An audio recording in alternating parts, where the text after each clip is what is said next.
Hi everybody, this is a long promised, long awaited tour of my loft. It's not finished yet. After all this time, it's been over a year, but I've been only working on it when I had some free time, and it's kind of a little hobby of mine just to work on it. But this is the original loft, and I put an addition on the back, actually on the other side, that it's gonna be the office.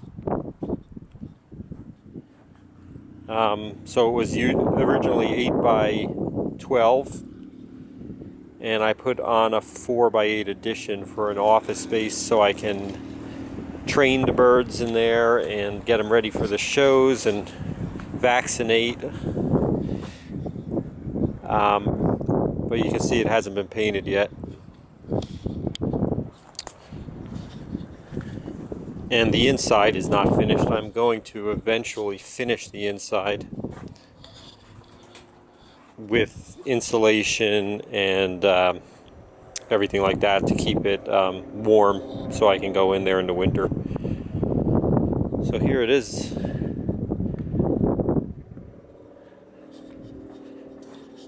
So it still needs the steps, which are actually sitting over here, somewhere over there. They're there. And here's a crab. That's a Maryland theme there, blue crab. So here's the inside of that. Again, it's going to be finished eventually, but I'm not going to have time this year to do that.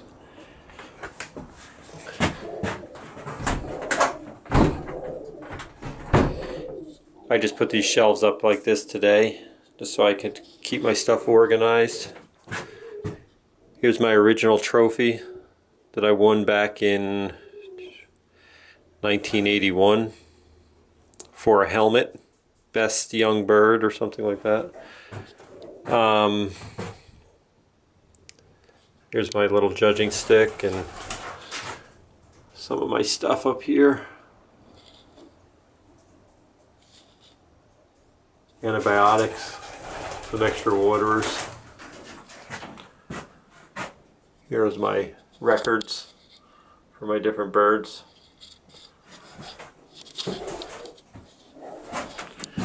Okay, so here is the slider I built here between the office,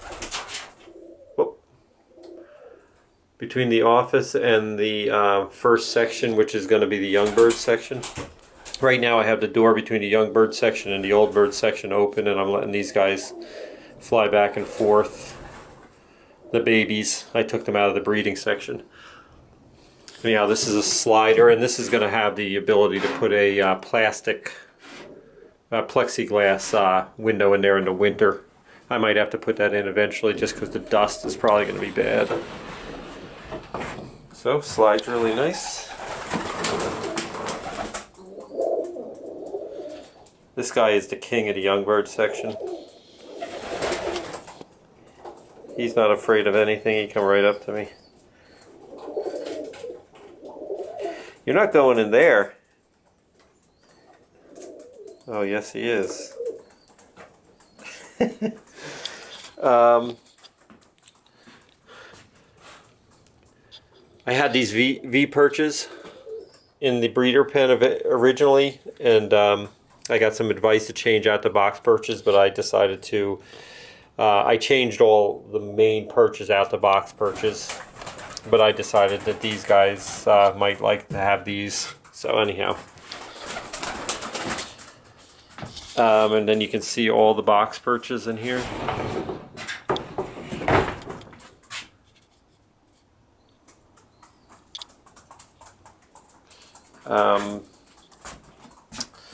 And all of these open up on the bottom. So when you scrape, it falls right back in and then falls into the bottom. And I have little spackle pans down there to collect the droppings so I can keep it neat. And here is where these guys have been staying, but I'm thinking I'm going to let them come into this pen and shut them out of that center when if they choose to. This is the so you see there's three different sections, each 4x8. Although this one seems bigger. I don't know why this one seems bigger, but it does seem a couple inches bigger. Excuse me, guys.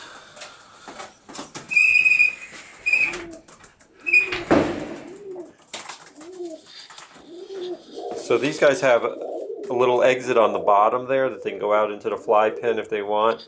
And if the weather's too severe, I can shut up the top completely and they can still get out from the bottom.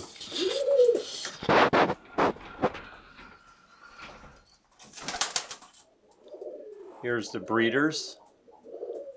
And each pair now has 2 babies going, and then another pair just laid another round of eggs, which I traded out one of the eggs for a fake, so I'm only letting them raise one this round to control how many babies are born. But here are the babies. 2 of those little buggers in there. They look almost exactly like the first round that I got out of this pair. A little brown one with the white chest and then a white one. And the father's a kite, almost a solid, like sort of a solid kite color. The mother is white with some I don't know what color you call it, dun feathers in her. And there's their next round of eggs. One of them is a wooden egg. And let's see if I can see these guys. There they are. 2 more up here. And none over here. And all the rest of these boxes are shut down. There's nothing in these. So, there they are. They think they're getting fed again, even though I just fed them 15 minutes ago. Alright guys. Step aside.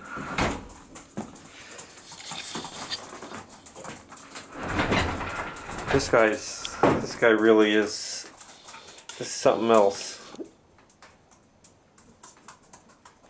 He's tough. He comes right up to you and he just pecks at you and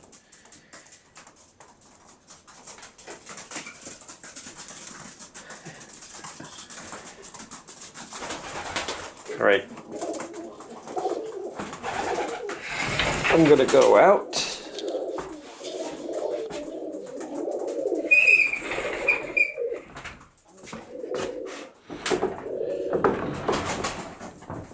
All my scrapers. I've been scraping daily. I'm probably not going to scrape daily though, forever. I might scrape in the winter, in my off season. I'll probably scrape daily, but in the summers and when I'm super busy with my business, I will probably just do it every other day. I don't plan on overcrowding this loft, so I don't think it'll be an issue. And here is, that's a nice high ceiling, follows the other roof line. And this section here cost me about $300 maybe to build, so not too bad. So the whole cost of the whole loft now is at about, I don't know, it's probably up around $2,000 right now.